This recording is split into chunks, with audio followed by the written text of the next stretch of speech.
car chat with Sarah is gonna be things I wish I knew before becoming a foster parent, and maybe some of the things after I became a foster parent that I wish I had known. But this is gonna be about foster care, being a foster parent.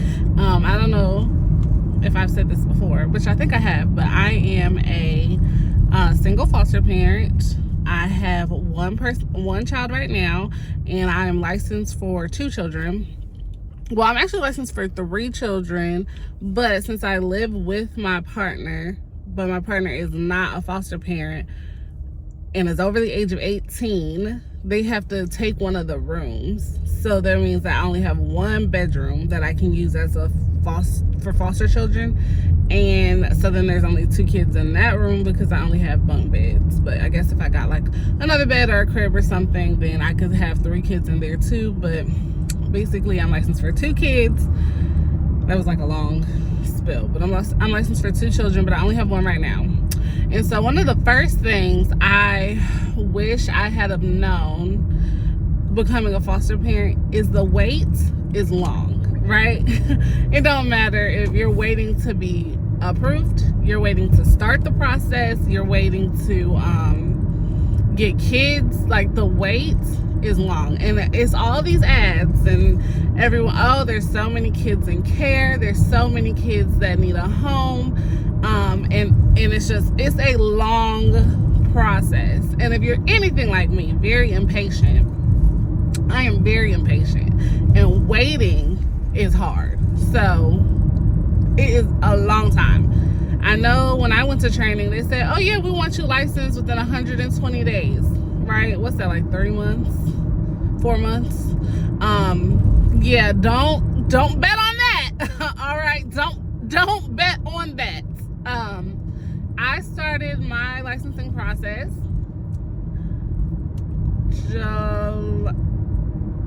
I'm gonna say August. I was licensed January.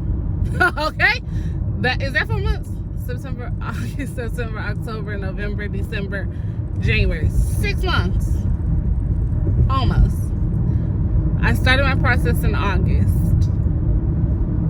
Well, I started going to the classes in June, because you have to do classes before you can, like, so you have to go to the class and listen to them talk about it, and then, not June, July, and then sign the paper saying you want to do it. So I started I started in June because that was my friend's birthday, and I missed her birthday dinner because I had to go to the class that night. I remember that. Yeah, so June. I started in June. I got licensed in January. Okay, so it's not a quick process at all. So the wait is long. That's the first thing I wish I had known becoming a foster parent, is you have to wait a long time. The second thing that I wish I had known is people are in your business. Like, I get it that these are vulnerable kids who have been through things, but the application process, let's start there. So the application process, they want to know everything, right? You got to give your social, your date of birth, they do the background check, they do fingerprints. Okay, that makes sense. Make sure you're not gonna abuse the kids that have already been abused. Okay, but then they want to know about how you were raised. How did your parents discipline you? How did you get along with your siblings? If you're in a relationship, how is this relationship different from your other relationships? I mean, like, they want to know every single thing, right? So that's the application part. That's first. Then the second, and this is a stranger, mind you, that you have to just like bare your soul to. Okay? Bare it all. Okay, so that's first. Then when you move past the application, they start coming to your house. They're in every room. They're in everything. They want to make sure that you're not hiding a kid in no closets, no basements. And it's sad that these things have happened, and so now they have to be that way. But they are all in your business. All in your business. The fire marshal comes to make sure that the house is up to code, and that, honestly. So if I have to say about the why it took me from June to January, was it took me 3 tries with the fire marshal to pass, because the first time I had the wrong fire alarms, right? I had the wrong fire alarms. That was the first one.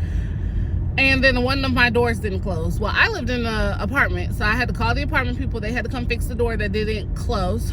They fixed it, no problem. Then the second time, I didn't have enough fire alarms. And I'm like, why, when you came the first time, did you not tell me I needed more fire alarms? All you said was they were the wrong ones. Okay?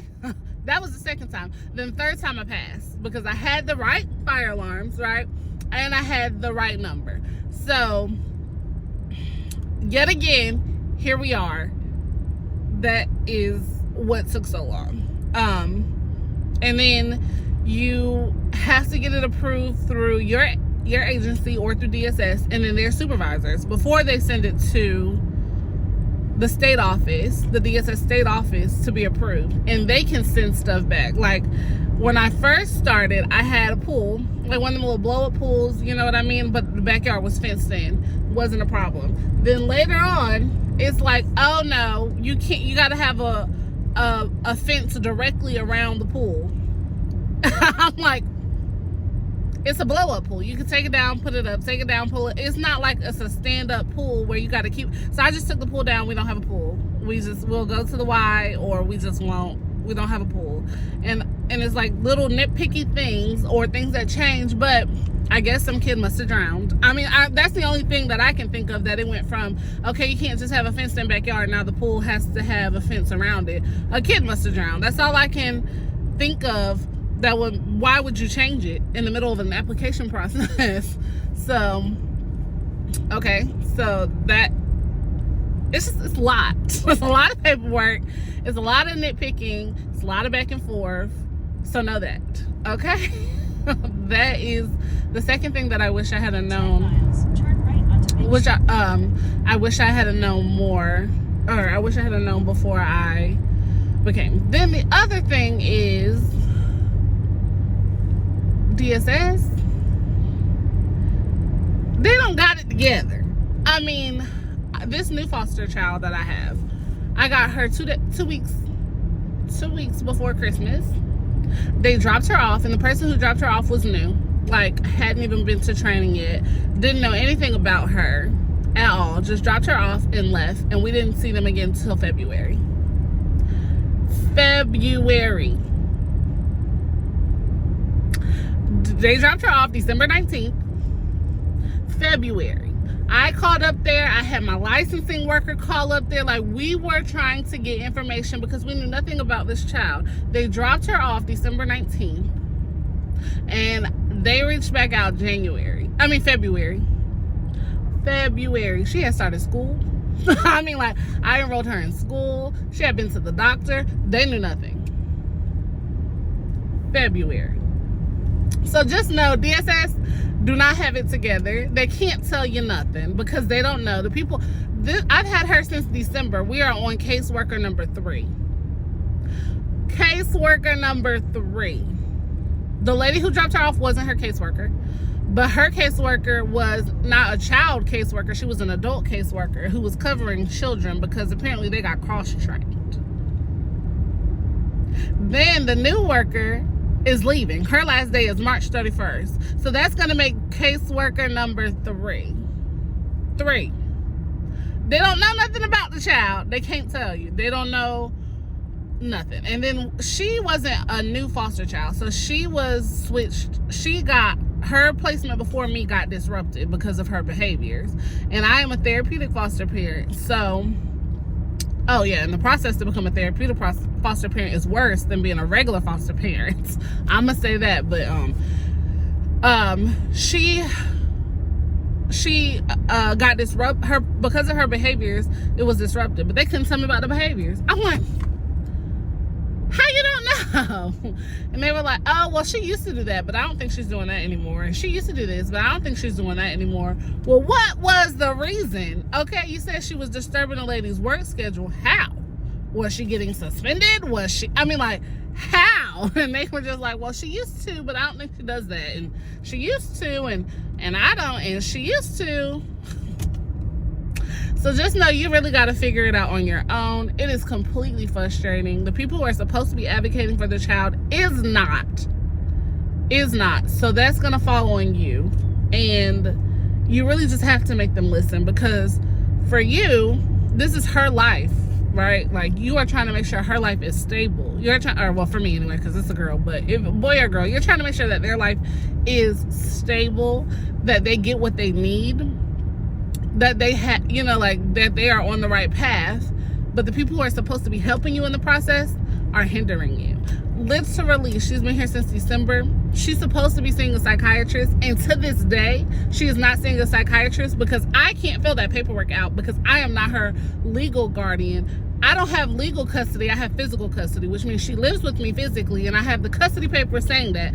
But legally, she is there. So they're responsible for all bills and, you know, all that stuff. So I can't fill out that paperwork. So to this day, and it is March, she still has not seen a psychiatrist, right? Luckily, our primary care doctor will prescribe the medications that she needs, but that's not his role, and he's not going to do it too much longer.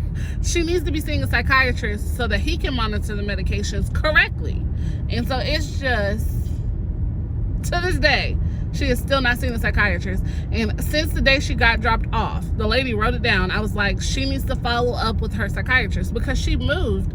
Now, she moved 3-4 hours from where she was. I'm not driving 3-4 hours to take her to a psychiatrist appointment, but DSS can, and they haven't. So they need to create her one here, and they haven't. Just know DSS does not have it together. And it seems, it would appear that they do not care. I'm not going to say that they don't care. I'm not going to say that they don't care, but it appears at times like they don't care. Like, she's just one of the numbers on the caseload. She's not having no problem. I mean, she's not having problems with me, thank God, you know.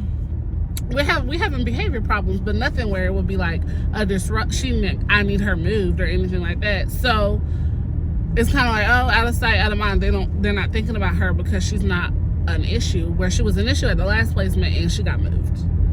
And it's just, it's sad, because if some of the reasons why they said that she got moved from the last placement, because I ended up calling the last foster parent to get information, and the last foster parent, if she just got the resources, she could still be in that placement. And it's traumatizing for kids to have to keep moving, bouncing around. And if she had just got those resources, she would still be in that placement.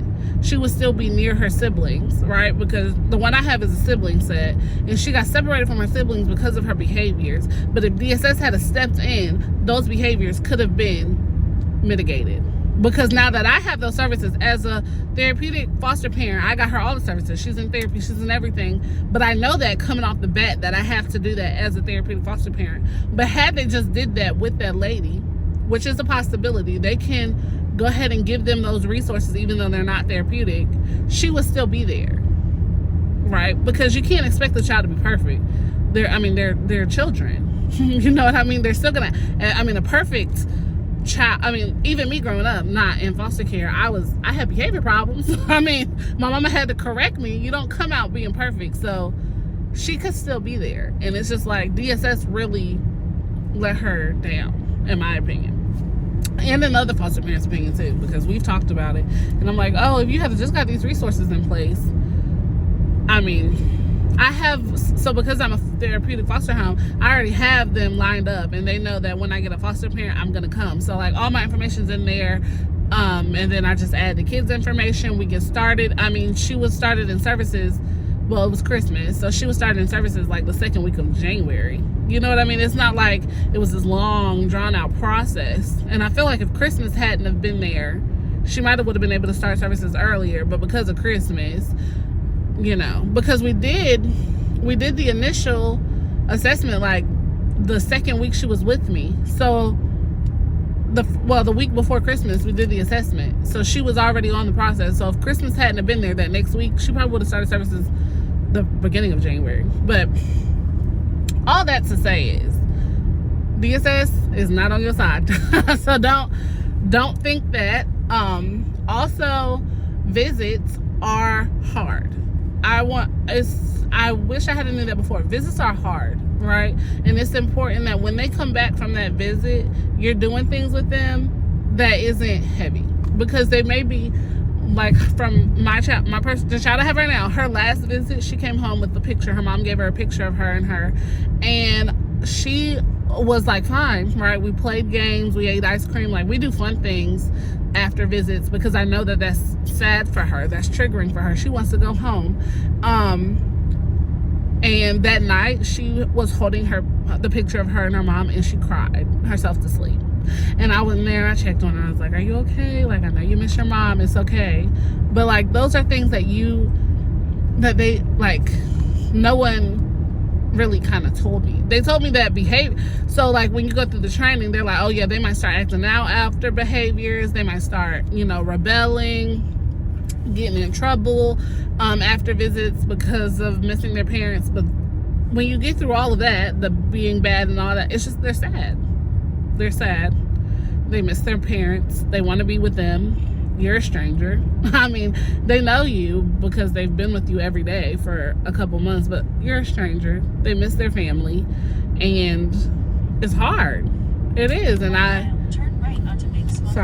at first didn't realize that after visits was going to be so heavy, and because I've had kids before them, and so when they would come back for visits, I'm thinking like, we're just going to keep on rolling, our routine, like get your homework done, but like they're just not able to, and you have to meet them where they are. And she likes to play games, and she likes to listen to music, and she likes to dance, and she likes to watch SpongeBob. So we just had a day of everything that she likes. Well, not a day, it was like an afternoon, because she got home from a visit, and just reassured her and spoke affirmations over her that she's important, and that just tried to uplift her. But she still went to bed crying that night, and the next day she woke up and she was still kind of sad, but we were back on it. We didn't have really any behavior issues, thank goodness. But her mom did tell her not to act up, which is also good, because sometimes parents don't do that. They tell their kids, you don't have to listen to them, and then the kids come home from a visit and the behaviors are bad. So I do know both sides of the story, but just know that visits are hard. There's no right way to handle it. You don't never know how the child is going to behave, because sometimes they could be completely fine, and then other times they could be completely destroyed. And visits are hard, and so you just need to be prepared for the fact that visits are going to be hard. Something I wish I had known before. And then the other thing that I wish I had known before is food is a big issue. It's a big deal. I'm not gonna say issue, but it's a big deal. And not that, because none of the kids that I have had specifically in their paperwork came in due to a lack of food, right? Some kids come in because there's no food or water. None of the kids that I have had have specifically come in for that problem, right? But food is an issue, okay? I've had kids that have come from other placements. One of the children that I had before this one literally grew up in foster care. She left the hospital and went to somebody else, and then she was just bounced around until she got to me. And then the person before me had them for 2 years, and then I had them for 2 years, and then they went home. Or they didn't go home, they went to a family member, but they had been in the system for 7 years. So just bounced around, you know what I mean? And so food is different everywhere. So for some, it's like you don't ask for food. You wait until it's given to you. For some people, you can just go in the kitchen and get it. It's not a problem, not a big deal. We'll have dinner at certain times and you'll eat that. But if you're hungry before, you can just go in. And then for other people, they have to ask for everything. Like, can I have something? And they could be told no, they could be told yes. They could not know when they were going to eat again. So food is a big issue. And I have a child now who is of a different ethnicity than me. And food is different. So things that we eat and the way that we cook it, not the way that they eat or the way that they cook it. And you don't really realize all the differences, right? So a prime example is spaghetti. For some people, it's the noodles with the meat on top. For some people, it's the noodles and the sauce all mixed together. For some people, it's the baked with cheese on top. It's like all these different ways that you can have spaghetti. some kids, they just like the noodles spaghetti. They don't even want the meat. They just want the noodles with butter, but they call it spaghetti. You see what I'm saying? Food is a big issue. It's a big issue. And sometimes kids are eating because they feel emotionally hungry and not physically hungry. So you can have a child who has eaten, right? Y'all just got done eating. And you go somewhere else and they're offered food and they're like, yes, I want it. And then they're trying to eat it and then they're full. But they're not gonna say no. They're gonna keep saying yes to food. They're gonna keep saying yes to food. They're gonna keep trying to eat it. Even though to you it's like, I know you're not hungry. And they're probably not. But emotionally, they're like, something is missing. I'm hungry. I need something. Emotionally. And that's when you have to step in and be like, okay, well, let's take a break from food and kind of refocus and see what's going on. Are you feeling anxious? Are you feeling worried? Well, you know, age-appropriate language. Obviously, if you have a 5-year-old and you're saying anxious, they're going to look at you like, what? But age appropriately address it to see what's going on. Like, oh, this is new. And sometimes when we're at new things, it can make me feel scared. Are you feeling scared? Do you need a hug? You know, try and redirect them to self-soothing or to asking for help so that they're not continuously eating food because of that emotional hunger. But it's hard. Food is hard. And I've never had so many conversations about food. It's just like, we had food. Go in there, get it, eat it. They're going to get dinner. You know, like, I grew up very blessed. And I didn't think about all these things before I started fostering. And now it's really, I mean, it's a thing. Food is different. And if you got a kid that only eats macaroni, you got to decide, are you going to feed them macaroni every day? Or are you going to make them eat other stuff? And if you got a kid that is refusing what you put on the plate, are you going to make them sit there till they eat it? Or are you going to put it in the fridge and warm it up every time they ask for food? I mean, like, and food is so high. You hate to waste it. It's so high. Food costs so much money. And you hate to waste it. But it's just like, well, what do you do? What do you do? I've never had so many conversations around food, y'all. It's not even funny. It's not even funny. No, it's not. So that's another thing. Food. And then overall, you can't really expect anything. There is no one way that it's gonna go. It can go a million different ways. And you just really have to decide that you're gonna stick it out and ride the wave and figure it out, or let it go. Because the money ain't good. I don't know if that's what you're thinking. No. No, okay? You might as well just go and get you a part-time job. Don't do it for the money, because that ain't it. You gotta do it because you wanna help these kids, and you want to put up with all the things that's gonna come with it, because there's gonna be some things that come with it. And if you're doing it for the money, you're gonna burn out real quick. Now, I've only been fostering for 3 years. Yep, 3 years. And I started right at the beginning of the pandemic, because it took me forever. So I started right at the beginning of the pandemic, and we were trapped in the house together, y'all. It was a mess. It was a mess. I bonded with them super quick. I planned to adopt them, but then a family member popped up and they went to the family member. But it's a lot. Emotionally, it's a lot. You get attached. You want the best. You realize, like, this is someone's life, and people are just making careless decisions. People are just kind of overlooking it. But this is all that they know. Like that last child, she didn't even realize that people don't move that much. She thought that it was normal for kids to go from house to house, because she grew up in foster care. She never lived with her mom. She didn't even really know her mom. It's just another name for her. But her siblings tell her, like, oh yeah, that's our mom. But she didn't even know. You know what I mean? And like, this is their life. This is real.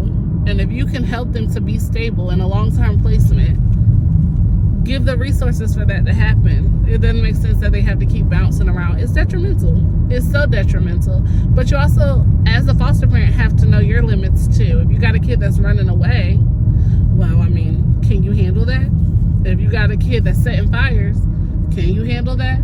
If you got a child that's been sexually assaulted and maybe they are like 3 or 5 and they start masturbating in Walmart, can you handle that? Like, can you if it's a teenager who's been sexually assaulted and they still want to be sexually active now, can you handle that? Like, these are things that you have to, as a foster parent, decide, and hopefully early on, so that the children aren't getting attached and then boom, got to start over somewhere else. It's hard. It is really hard. If you got a child that's oppositional defiance, right? Can you handle that? Everything you told them they're gonna go against for the hell of it. Can you handle that? Like, it's just, you have to know your limits so that you can be good for them. Because if not, you're causing more damage. And that's the hard part about being a foster parent, is like, I don't want to do worse than where they're coming from, right? But you won't. I mean, like, you're not going to intentionally abuse them. But you know what I mean. It's just like a lot that's going on in their brain. Because if you get kids that come in for physical neglect, like maybe they just they were unsupervised or didn't have water or something like that, that parent probably really loved them and was doing everything else, but just couldn't take care of them. Even though poverty is not supposed to be abuse, sometimes DSS will bring kids in because of poverty, which is not fair, right? But life's not fair. Anyway, so it's a lot emotionally.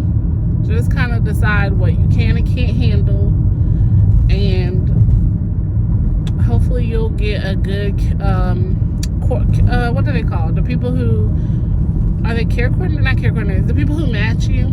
Hopefully you'll get a good one who knows you, because they've been in your house and all in your business enough that they know you and know what you can handle and what you can't handle, and they'll place kids with you that you know, you're a good match with, so that those kids aren't bouncing around a lot. I have not had to disruptive placement, even though I did think about it a couple times. Okay, it was a pandemic, we were in the house, there was nothing to do. I did think about disrupting, because the behaviors were off the wall. Like, they were fighting each other. They weren't fighting me, but they were fighting each other.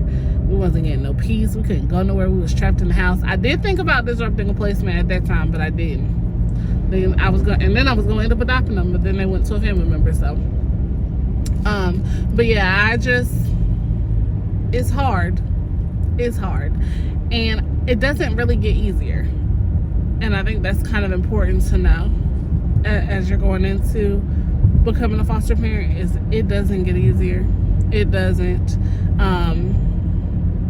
because you're always going to be asking, is this the right thing to do? Should they be in activities? Should they not be in activities? Can they handle it? Can they not handle it? Should I go to this family function? Will they get along with the other kids at my family function? Should I not go? Will my family understand? The questions and the concern, it just never goes away. And so it's important, really important, to get friends and family who understand. It's not always easy, especially not with the older generation who constantly make remarks that could be very inappropriate, and then you can't tell them why it's inappropriate. Well, you're not supposed to tell them why it's inappropriate, so then they don't know, but you're just like, wow, we really shouldn't be talking about that like that with them right here, you know? Yeah, it's hard. It is hard finding a balance between what you're doing and why. I get that a lot. You're so young. Just be young. Just go have fun. Why are you doing it? And I'm like, I just want to. I don't know. I like it. It's fun having little kids around. I don't have any kids of my own, so it's fun. We be having a blast. We be going places, partying, you know? Well, we be partying at home. I literally will decorate the house with like balloons and go get cake, and like we will have a party, like a birthday party at home. It's nobody's birthday. We're just happy to be here. We're happy it's Saturday, okay? I'm a big kid at heart, so we have fun. Yeah, we have a good time. But that's it. That's just my words of advice, if I could give any. It's just, here you go. Those are things I wish I had known before. A little bit of advice in there. Might have got a little sidetracked because I do that sometimes. But I hope you're able to follow along. Please comment, like, and subscribe. There will be more videos coming because I am currently waiting for another foster child, which I am licensed for 2. And I will show you kind of like how we prepare for that new foster child and some of the things that I get to try and like welcome them in. I can show you some of the rules that we have in place. You know, I could do some more content around that if that interests you. Just let me know. But yeah, that's all. I'll see y'all next one. Bye.